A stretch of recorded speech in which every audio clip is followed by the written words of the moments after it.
I got a Middle Eastern fragrances first impressions video here for you. And first up is this Ahmed Al Maghribi ARwa. It's got top notes of citrus, the zest, spices, orange, light florals, and there's some spicy pepper. So it got middle notes of lavender, pink pepper, and patchouli.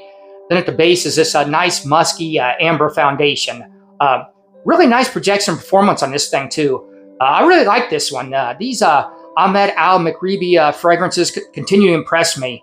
This is just a real fresh with a real nice orange zest.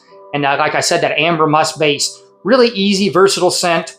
I'll give this one an 8.5. I really like this one. Next up is this Ather from Fragrance World. It's inspired by Parfums de Marly Greenly. I have Greenly and a couple other clones, and I'd say this is in that 85 to 90% range like a lot of fragrances get. Really close. It's got top notes of apple, mandarin orange, bergamot, middle notes of cedar, cashmeran, petitgrain, and violet.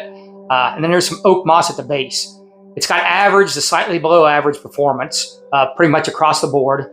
The main difference I notice in this one is like a sharp cedar wood note that's not so much in the original. This one's amped up and a little more sharp. And other than that, it's pretty spot on.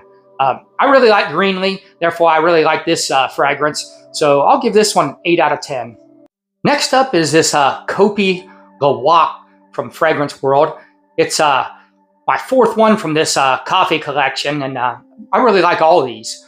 So this has a real strong black coffee note with some rose, real light rose though, and woods, oud, and patchouli.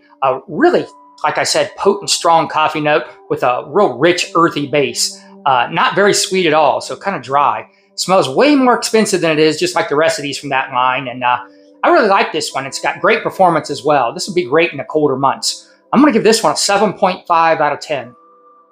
Next up is this Kion Gold from wataniah. This isn't the iris version fragrance. This is a inspired by fragrance of 1 million parfum. It's in that 85 to 90% similar range. Pretty close. Top notes of pear, mandarin orange, and bergamot. Middle notes of caramel, orange blossom, tuberose, and jasmine. And then at the base, you got cashmere, amber, labdanum, and leather. This one is a little more airy and light than the original. And it's got a little more florals going on too than the original, but it still leans masculine. It's almost unisex, but I say it definitely leans a little more masculine. And it's a little bit more of a youthful type scent.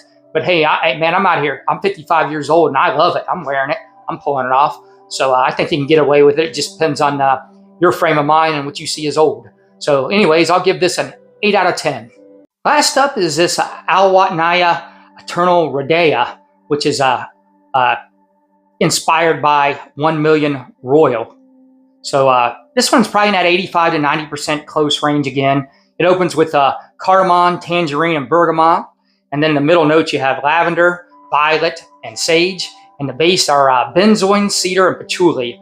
Performance is average on this. It's a bit more fresh and spicier in the opening than the original. But once you get in the dry down in the mids, it dries down really close. I love the whole 1 million line, including royal. So I like this one. So I'm going to give this one an 8 out of 10. And again, I'm biased. I like everything in that 1 million line. But hey, this was a pretty good haul here. All these got pretty high scores, and I'm going to enjoy all these. And if you made it this far, like, subscribe, and comment. That helps my algorithm. And I appreciate you taking the time to watch.